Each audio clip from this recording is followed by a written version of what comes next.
Hey everyone, and welcome to Age of Reason. This is episode 38. Today is January 25th, 2019. And this will be a two-part episode where I talk about climate change and especially overpopulation. It's a good, interesting issue because a lot of people don't even talk about it, or they think about it and then they kind of ignore it. So anyway, it's always good to see actual articles on the topic. Before I start the show, please, I just want to remind you to check out my merchandise on Redbubble, and as well as my book Beyond the Obscure, that is available on Amazon in both print and ebook. So today's article title, again, it's just one part. So first part, overpopulation looming, planetary disaster outranks all other issues. Yeah, to me that's interesting because climate change is a huge issue, and there's a bunch of issues related to it. They're all affected by one another. It's like a chain, you know. Once you start fiddling around with one part of the chain, then another part somewhere else is affected, and perhaps you don't even know about it, or perhaps you don't want to affect that part, and yet it is. And I think this is an issue that should get attention, much more attention on, you know, the media, for example, and yet we don't really see that. In fact, like I said a couple of shows ago, you know, CNN, for example, is very happy to cut away from a climate change section if it favors some of their agenda. That's how it works. Readers of my work may recall a previous op-ed in June in which I repeated my concern about overpopulation as the root cause of disasters now pending as closer to apocalypse for our planet than ever before. And this is actually related to the other article that I will cover next week. CFPUP has so effectively chronicled the adverse effects of powerful monotheistic religions' influence have had on what should be secular matters, perhaps most critically on issues of reproductive choice, which has curtailed adequate progress in curbing population growth. Going from about 2 billion people on the planet in 1931, we now have nearly 8 billion humans on our plundered planet, many living under conditions of great distress. When I was a student back in high school, that was like, you know, over 20 years ago, I already, even without actually really having studied this topic in particular, I was already saying things like, wow, we are overpopulated and there's way too many people. And at the time, my parents were actually a very bit skeptical about that. They were saying, it's all right, it's, you know, it will sort itself out. But I noticed that the tone now, again, 2 decades later, has shifted a bit, and now they're listening to me a little bit more, and they should. We'll talk about this population growth in a second, but I was thinking about that the other day because I was preparing the show, obviously. And if you think about the past century, of course there were world wars. Yeah, that's two huge events in the world. And another huge event was the Green Revolution, an agricultural revolution that allowed basically new farming techniques, and more people could be fed. The problem is, like, do we want that actually? Can we sustain it? And apparently we can't. Doubtless we are all watching the fires in California and the flooding from historic rainfalls here and around the planet as urgent harbingers of dangerous climate change, despite claims of fake news emanating from our president and the doxies who follow his increased rantings. Well, that I can't debate with that. Trump is definitely a Twitter machine. There's somebody who keeps account of all the lies that he says, and it's like well into the hundreds. I mean, it's maybe into the over 1,000 already since the day that he became president. So yeah, there's that. And the other thing is, people in his cabinet, a lot of them, that actually affects Democrats as well. Okay, it's not just one side of the aisle, but a lot of these people, they're actually bought by fossil fuel industries. So the fossil fuel lobbyists give money to, you know, these senators and governors or whatever, and then these people vote for the fossil fuel industry. So yeah, they are voting against the people, absolutely. And then to make matters even worse, then people continue to vote against their best interests as well. So it's like it's a double cycle.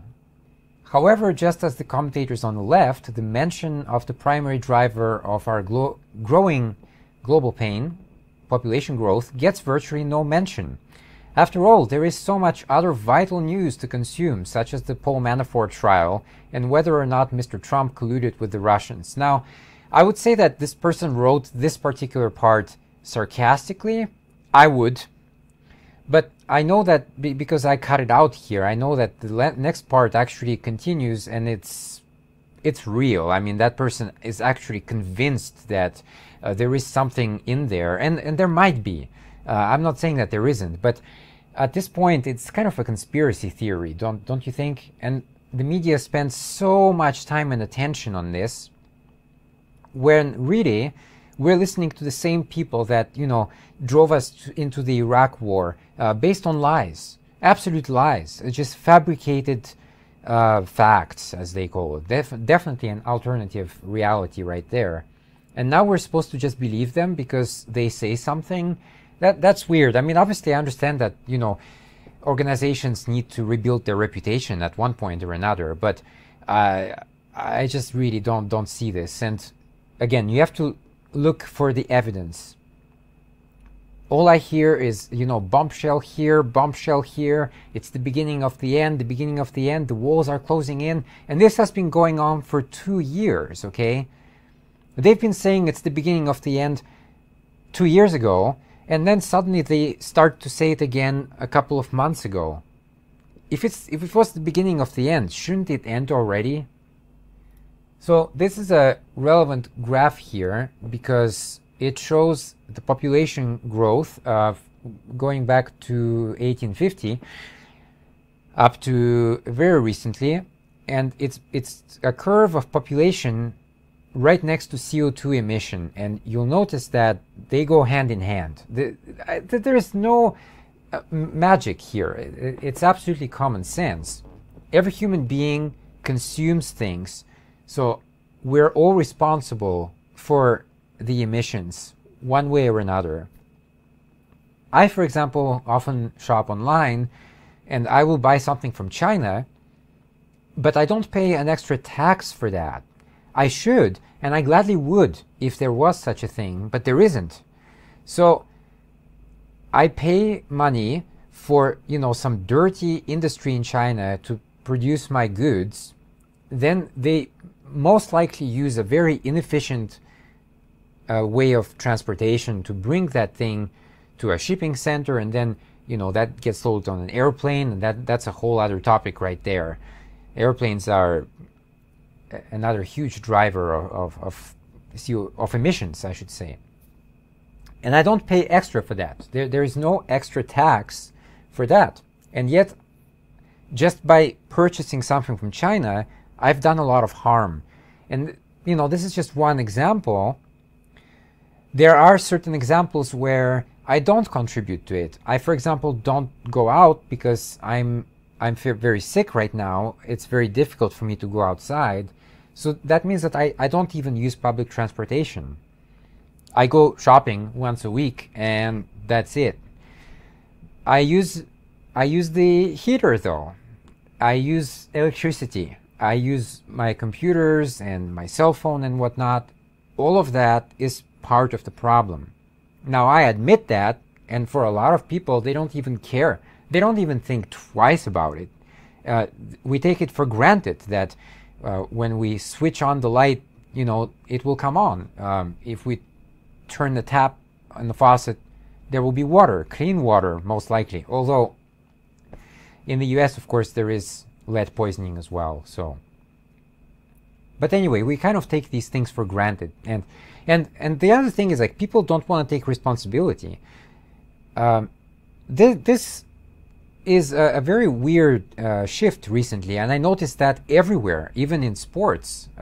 You can't criticize your players anymore these days, or they will stop performing for you, and then, you know, the manager gets the sack. That's a very strange thing. And also in schools, for example, now you can't blame the students. Oh, the students are holy. You can't touch them. So now what do? You blame the teacher, and then the teacher gets fired. Maybe the teacher is a good teacher, but maybe you just don't like him. So then he's or she is out. And I don't think that's the way to deal with life. I just don't see that at all. We need to take responsibility.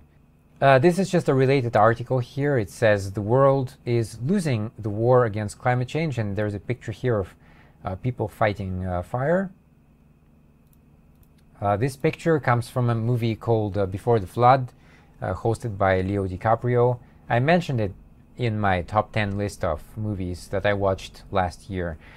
This is a picture from Indonesia, so you can see that they're basically destroying the forests, and they're clearing the land for, well, what they grow in Indonesia is palm oil, so palm trees. And, well, palm trees are a huge problem in themselves, of course, but you have to also look at the industry that it goes to. What is palm oil used for? It's used for stuff like makeup, potato chips. And I'm just thinking, well, you can definitely live without potato chips, okay? For sure. There is no argument there. Like, you don't need to put that crap in your body. With makeup, well, look, it's a bit more difficult, but again, you can avoid using palm oil. That's the thing. Here's another picture. This is kind of zoomed out picture. So now we see how deforestation is progressing. Just more and more areas are cleared out to make space for, again, palm trees, probably in this case. All of that is for short-term profit. So, you know, these people like Bolsonaro in Brazil, they don't care about the big picture, 10, 20, 30 years. These people only care about tomorrow. And unfortunately, most people in the world only think about tomorrow. It's just as if you look away from your face and the only thing you can see is the tip of your nose, but you can't see anything beyond that. And that's very unfortunate. This is even more zoomed out, so we can see just how, you know, clearing the land progresses. And clearing the land, and in this case it's forest areas, well, first of all, it's bad because it's reducing oxygen. And secondly, of course, there's a lot of CO2 that's trapped under the trees. So once you burn that area, you don't just release the CO2 from the fire, you also release all the CO2 that was trapped in the soil. So it's, again, a double effect. The world has warmed more than 1 degree Celsius since the Industrial Revolution. The Paris Climate Agreement, the non-binding, unenforceable and already unheeded treaty signed on Earth Day in 2016, hoped to restrict warming to 2 degrees. The odds of succeeding, according to a recent study based on current emission trends, are 1 in 20. If by some miracle we are able to limit warming to 2 degrees, we will only have to negotiate, the key word here, only. We will only have to negotiate the extinction of the world's tropical reefs, which, by the way, I think the latest statistic is 99% of the coral population is bleached already, so we're very close to it already. Sea level rise of several meters and the abandonment of the Persian Gulf. The climate scientist James Hansen has called 2-degree warming a prescription for long-term disaster. Long-term disaster is now the best case scenario. 3-degree warming is a prescription for short-term disaster, forests in the Arctic and the loss of most coastal cities. So yeah, people living in New York, you'd better get your shit together, because once you're underwater, then it's too late. You can't build walls everywhere. I know wall is a popular thing right now, but that is not going to save you. And unfortunately here, even here, they already say that the 2-degree warming is a best case scenario. So we already failed technically. Technically speaking, we already effed up there. Robert Watson, a former director of the United Nations Intergovernmental Panel on Climate Change, has argued that 3-degree warming is the realistic minimum. 4 degrees Europe in permanent drought, vast areas of China, India and Bangladesh claimed by the desert. Bangladesh is, by the way, just above seawater or something, so I heard that even a 1 meter rise for them, most of the country will be flooded. Again, unusable for people. Polynesia swallowed by the sea, the Colorado River thinned to a trickle, the American Southwest largely uninhabitable. The prospect of a 5-degree warming has prompted some of the world's leading scientists to warn of the end of human civilization. And given all the crap that people put the planet through and all the wildlife through, honestly, I don't feel any emotion if the human race goes away. I mean, seriously. Nearly everything we understand about global warming was understood in 1979. By that year, data collected since 1957 confirmed what had been known since before the turn of the 20th century. Human beings have altered Earth's atmosphere through the indiscriminate burning of fossil fuels. So we've known that for a while. This is, again, you know, people make it as if it's some kind of new issue. Politicians started talking about this as if it's a new issue, but the data has been available for quite a few decades now. But the coordinated effort to bewilder the public did not begin in earnest until the end of 1989.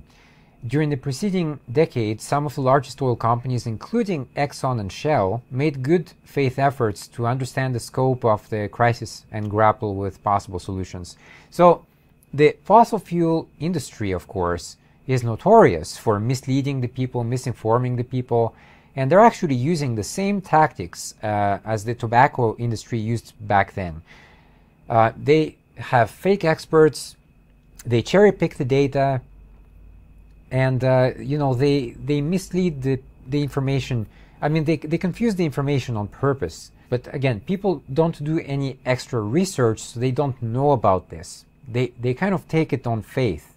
It was understood that action would have to come immediately. At the start of the 1980s, scientists with the federal government predicted that conclusive evidence of warming would appear on the global temperature record by the end of the decade, at which point it would be too late to avoid disaster. More than 30% of the human population lacked access to electricity. Billions of people would not need to attain the American way of life in order to drastically increase global carbon emissions. A light bulb in every village would do it. So I was curious and I looked it up. Now, I have a lot of time to do research because I don't have a full-time job. That's the difference between me and a lot of other people. I spend a lot of time doing research because I have the time to do that, to really just absolutely without any other worry, just sit down and calmly read information and study things. I take courses on Coursera often, or edX. I educate myself because I have the time. A lot of people don't have the time, and that's the reality. But I did check it, and so how bad is the world's situation right now? Well, according to this page, 50% of people are in a big trouble. More than 3 billion people live on less than $2.50 a day. More than 1.3 billion live in extreme poverty, less than 1.25 cents a day, and 1 billion children worldwide are living in poverty. So, again, difficult debate because for me the easiest solution is just to depopulate the world one way or another. I mean, obviously, I mean through population control. We need to implement some. The religious way is to multiply. I mean, be fruitful and multiply, which is one of the most poisonous idea in the Bible, if you think about it. And the other thing, of course, well, I worked in some places in the US, and there was a lot of food that's thrown out in the garbage bin every time. So, obviously, it's good food, you know, people could eat that food, but to get that food from point A to point B, you need to have some kind of way to transport it, and somebody has to pay for that, and nobody wants to pay for that. So that way we end up with a lot of waste. It goes straight to the garbage. So we do have some extra reserves, but it's not allocated properly due to logistical issues. So then the solution is perhaps to really educate the people in poorer countries, because poorer people have more children. And that's perhaps a point that we should address. If the world had adopted the proposal widely endorsed at the end of the 1980s, a freezing of carbon emissions with a reduction of 20% by 2005, warming could have been held to less than 1.5 degrees. We're already way past that. The inaugural chapter of the climate change saga is over. In a chapter, call it Apprehension, we identified the threat and its consequences. We spoke with increasing urgency, a self-delusion, of the prospect of triumphing against long odds. But we did not seriously consider the prospect of failure. We understood what failure would mean for global temperatures, coastlines, agricultural yield, immigration patterns, the world economy, etc. But we have not allowed ourselves to comprehend what failure might mean for us. So this is classic human psychology. First, we have to deny the problem, pretend it doesn't exist, doesn't affect us, and then we come to accept it, but we're not at that stage yet. We don't.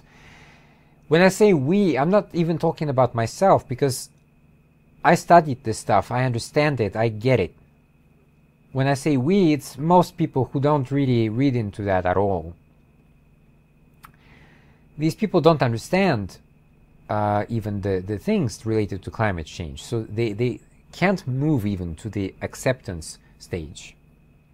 That we came so close as a civilization to breaking our suicide pact with fossil fuels can be credited to the efforts of a handful of people, among them a hyperkinetic lobbyist and a guileless atmospheric physicist who, at great personal cost, tried to warn humanity of what was coming.